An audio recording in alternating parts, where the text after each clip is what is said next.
Hai teman-teman, kembali lagi bersama saya Himade Ananda Mahaputra. Pada video saya kali ini saya akan membahas mengenai algoritma sort dan algoritma fact finding A*STAR. Baik, yang pertama saya akan menjelaskan mengenai sorting. Sorting adalah sebuah proses merangkai data dalam urutan tertentu dan atau dalam himpunan yang berbeda. Atau bisa dikatakan sorting adalah proses mengurutkan data yang sebelumnya tidak teratur menjadi teratur.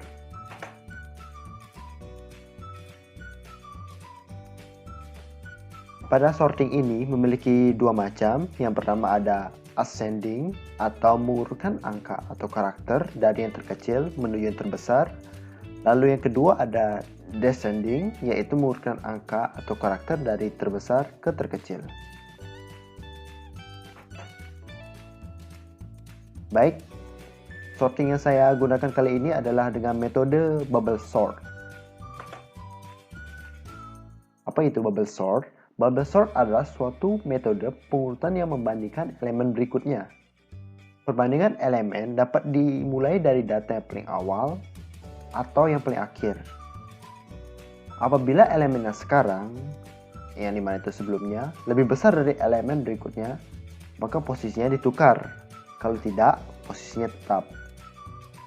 Lalu yang terakhir, posisi proses bubble sort adalah menempatkan atau mengampungkan nilai terbesar pada ujung paling kanan pada setiap tahap.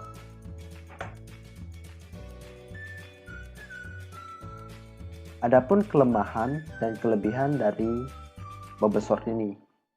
Yang pertama, pada kelebihan, bubble sort ini merupakan metode paling sederhana dalam pengurutan dan juga mudah dipahami. Nanti terlihat pada sintaksnya yang sangatlah simpel dan juga mudah dipahami oleh programmer pemula sekalipun. Lalu yang kedua, kekurangannya yaitu tidak efisien dan pengurutannya lambat jika datanya itu berjumlah banyak.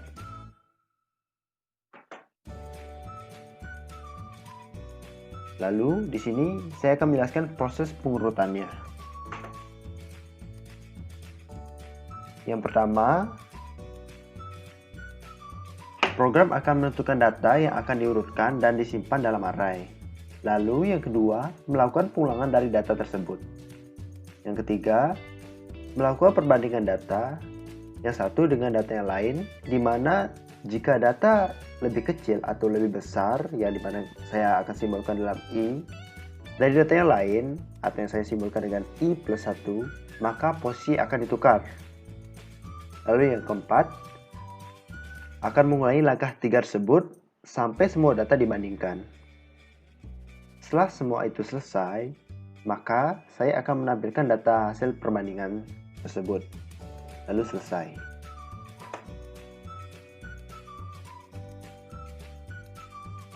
Penerapannya pada sintaks. Ini merupakan sintaks saya, dapat dilihat di sini. Saya akan menjelaskan bagaimana metode sorting itu saya gunakan dalam sintaks ini yang saya buat ini. Baik, yang pertama ada beberapa header yang saya gunakan. Yang pertama ada include stdio.h yang bertujuan sebagai standar output dan input dalam C. Lalu yang kedua ada include stdlib.h yang bertujuan untuk sistem close untuk agar terlihat lebih rapi pada output internalnya, dan juga berguna untuk mewarnai outputnya. Di sini bisa terlihat ada sistem 02, nanti saya jelaskan. Lalu di sini saya akan ada mendeklarasikan variabel max secara konstanka menjadi nilai 99. Baik, pada fungsi main ini saya akan menjelaskan. Pertama, ada beberapa variabel yang saya telah deklarasikan di sini dalam bentuk integer maupun char. Di sini saya menggunakan do untuk mengulang, nanti saya jelaskan. Ada juga kata ulang ini go to, nanti saya jelaskan.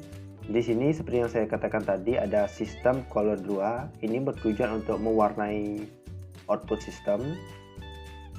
agar warna hijau karena backgroundnya 0 hitam dan 2 itu hijau. Di sini ada sistem CLS. Baik, saya akan menjelaskan bagaimana bubble sort itu bekerja pada sinteks saya kali ini. Pertama, user akan ditampilkan bacaan program pengurutan angka. Kedua, user akan diberi pilihan untuk memilih pilihan jenis pengurutan yang mereka inginkan. Yang pertama ada ascending, yaitu mengurutkan dari angka atau elemen yang terkecil menuju yang terbesar. Lalu yang kedua ada ascending, dengan mengurutkan yang terbesar menuju yang terkecil. Di sini keluar jika user ingin keluar programnya secara langsung. Turunan pertama yang user harus lakukan yaitu memasukkan pilihan dari pilihan 1, 2, 3 tersebut, yang dimana akan disimpan di variabel pilihan yang merupakan tipe data integer.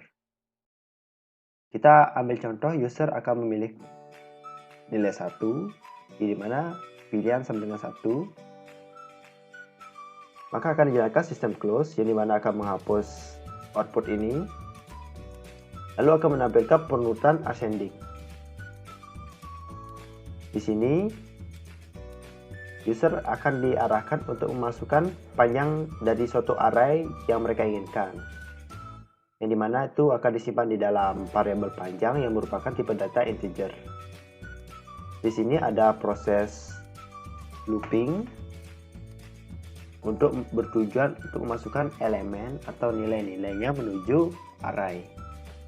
Di sini saya sudah masukkan dengan scanf tipe data integer yang dimana disimpan di dalam array variabel r, dan di sini ada i sebagai indeksnya. Lalu di sini saya menampilkan langsung sebelum sorting, dan di sini sudah sorting. Di sini adalah prosesnya yang akan saya jelaskan sekarang. Yang pertama ada while 1 yang dimana true akan terus benar ini, maka akan terus diulang. Penanda sama dengan 0, ini saya sebagai penanda. Untuk i sama dengan 0, i lebih kecil dari perpanjang i plus plus. Ini min 1. Maka bertujuan tidak lebih dari yang user inputkan loopingnya. Lalu jika array i lebih besar daripada array i plus 1, yang dimana ini adalah ascending, jika nilai sebelumnya lebih besar daripada nilai yang sesudahnya, maka akan terjadi pertukaran di sini. Integer temp yang dimana itu nanti kosong, tempat kosong. Array 1 akan dipindahkan ke tempat kosong ini, temp, yang dimana array i akan kosong, akan diisi oleh array i plus 1.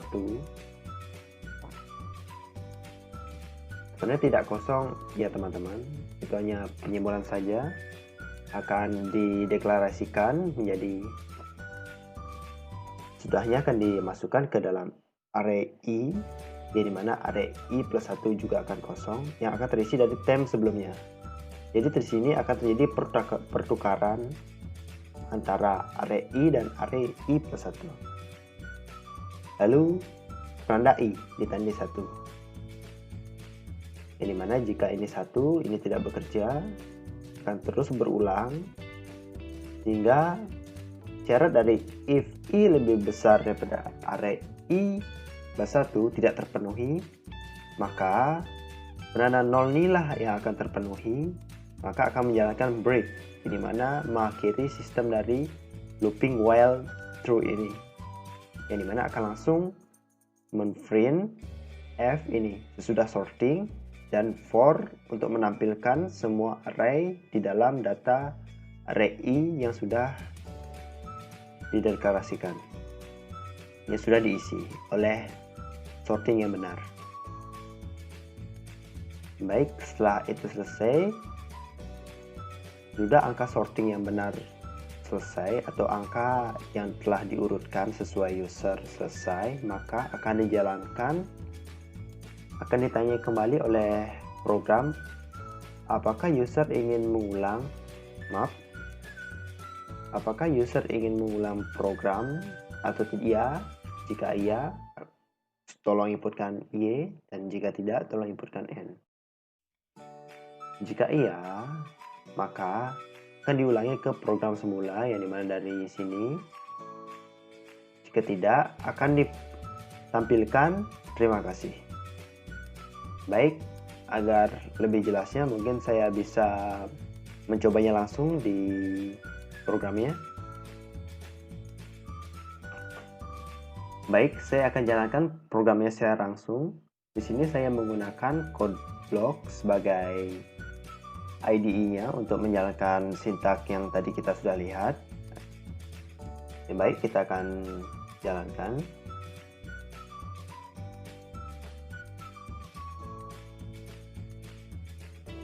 Pertama, di sini akan terlihat seperti yang saya bilang tadi.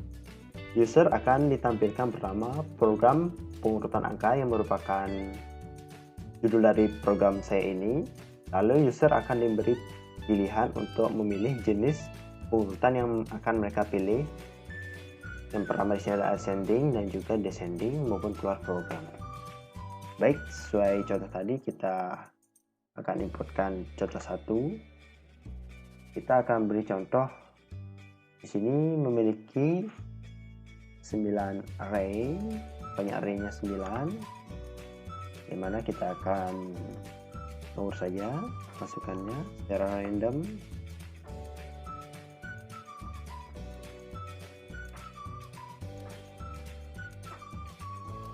Di sini bisa terlihat, langsung saya tampilkan sebelum sorting maupun sesudah sorting. Di sini terlihat bahwa ini merupakan barisan array yang belum terurut dan ini sudah terurut. Maka program sorting yang kita lakukan berhasil. Lalu di sini akan ditanya kembali apakah ingin mengulang atau tidak. Seperti contoh tadi kita coba tidak dan akan ditampilkan terima kasih. Selanjutnya, saya akan memperlihatkan bagaimana penerapan langsung dari sintak dan program yang kita jalankan tadi pada sebuah barisan langsung. Baik, di sini terlihat ada sebuah baris yang terdiri dari angka yang tidak berurutan. Di sini kita akan mengurutkannya berdasarkan ascending, yaitu dari yang terkecil menuju yang terbesar. Baik, kita akan lanjut.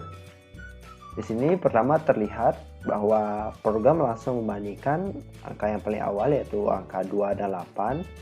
Di sini sudah benar angka 2 dan 8, maka akan lanjutkan ke 8 dan 5. Di sini 85 terlihat salah, 8 ternyata lebih besar daripada 5. Maka akan terjadi pertukaran di sini. Lalu akan dibandingkan 8 dan 3 di sini. Di sini terlihat bahwa juga salah. 8 lebih besar daripada 3, maka akan terjadi perbandingan di sini, akan terjadi pertukaran maksud saya. Lalu selanjutnya di sini terlihat 8 dan 9 benar, 9 dan 4 salah lagi, 91 salah, akan tukar. Di sini terlihat 9 sudah selesai menjadi angka terbesar dari semuanya, maka akan dilanjutkan lagi. Kedua dan 5 benar, 53 salah, akan ditukar kembali. 58 benar, 84 salah, akan ditukar. 8 dan 1 salah, akan ditukar kembali. Di sini 8 sudah selesai yang merupakan angka terbesar kedua. Lalu akan dibandingkan kembali, 2 dan 3 benar, 3 dan 5 benar, 5 dan 4 salah, akan ditukar kembali. 5 dan 1 salah, akan ditukar. Di sini terlihat benar. Lalu akan terjadi perbandingan lagi. Baik, di sini benar, sudah tertukar. Nah, 4 sudah terjadi. Di sini ada perbandingan lagi. Terus lanjut. Tertukar. Dan yang terakhir 2 dan 1. Maka perbandingannya pun selesai. Di sini terlihat bahwa angka yang tadinya tidak berurutan menjadi berurutan di sini. Baik, selanjutnya saya akan menjelaskan mengenai algoritma pathfinding A** atau yang kita bisa sebut juga dengan algoritma A**. Algoritma A-star adalah algoritma pencari graf atau pohon yang merupakan metode pencarian yang memiliki informasi. Algoritma A-star akan mencari jalur atau rute terpendek dari titik awal graf dan membuat langkah-langkah yang tidak perlu menuju titik tujuan. Algoritma A-star ini menggunakan fungsi heuristik. Metode A-star merupakan metode hasil pengembangan dari metode dasar Bessart first search. Caranya mengevolusikan semua titik dan mengkombinasikan nilai titik awal dengan titik tujuan. Baik, pada notasinya A-star ini urutan pencarian node-nya menggunakan fungsi distance plus cost yang dimana dilambangkan dengan Fn, yaitu berasal dari penyubahan antara geographical cost dan heuristic cost yang dimana dilambangkan dengan rumus seperti berikut ini. F besar sama dengan Gn dan plus Hn. Gn atau geographical cost adalah total jarak yang dapat dari vertex awal ke vertex sekarang. Lalu Hn atau heuristic cost adalah perkiraan jarak dari vertex sekarang ke vertex tujuan. Sebuah fungsi heuristik digunakan untuk membuat perkiraan seberapa jauh lintasan yang akan diambil ke vertex tujuan. Lalu Fn, F kecil, merupakan jumlah dari Gn dan Hn atau geographical cost dan heuristic cost. Ini adalah perkiraan jalur terpendek sementara. Maka Fn adalah jalur terpendek yang sebenarnya tidak ditelusuri sampai algoritma A-star selesai. Baik, saya lanjutkan. Bagaimana penerapan A-star yang sebenarnya? Di sini terlihat ada vertex A menuju vertex B. Kita akan di sini mencari bagaimana jarak tercepat untuk menuju dari vertex A menuju vertex B. Di sini saya pernah deklarasikan pertama, saya anggap jika A menyamping ke atas, menyamping dan ke atas, maka Gn-nya bertambah 10, dan jika menyamping diagonal, maka akan bertambah 14. Di sini bisa terlihat ada heuristik yang dimana semakin jauh jaraknya dengan vertex tujuan maka akan semakin besar, dan semakin dekat maka akan semakin kecil, semakin efisien. Di sini terlihat bahwa sudah selesai dari penyelesaian pencariannya. Di sini bisa terlihat bahwa akan dipilih angka ke atas, menyamping diagonal, menyamping lagi, dan mendatar. Yang dimana itu nilainya 10 ditambah 14 diagonalnya. Karena dia diagonal, lalu bertambah 14 lagi secara diagonal Gn-nya. Lalu di sini tambah 10 karena dia menyamping, bertambah 10 karena menyamping, dan menambah 10 jika menyamping. Di sini terlihat bahwa Hn-nya semakin berkurang semakin mendekati, dan jika sudah sampai 0. Baik, kita beri contoh jika program akan melewati jalan ini. Apakah lebih efisien dan efektif daripada jalan ini? Kita dilihat ini jalannya bertambah 42, tambah menyerong yang 14, maksud saya bertambah 14, menyamping tambah 10 jadi 24, menyamping lagi 34, menyamping lagi 44. Terlihat di sini nilainya sudah sama dengan nilai tujuan kita 68, tapi di sini belum selesai. Bahkan di sini bertambah lagi menjadi 82 Fn-nya, yang dimana itu tidaklah baik, tidaklah efisien. Maka akan lebih baik dan efisien menuju melewati jalur ini. Baik, sekian dari saya. Jika ada salah penulisan ataupun kata, mohon dimaafkan. Saya tutup dengan kata Terima kasih.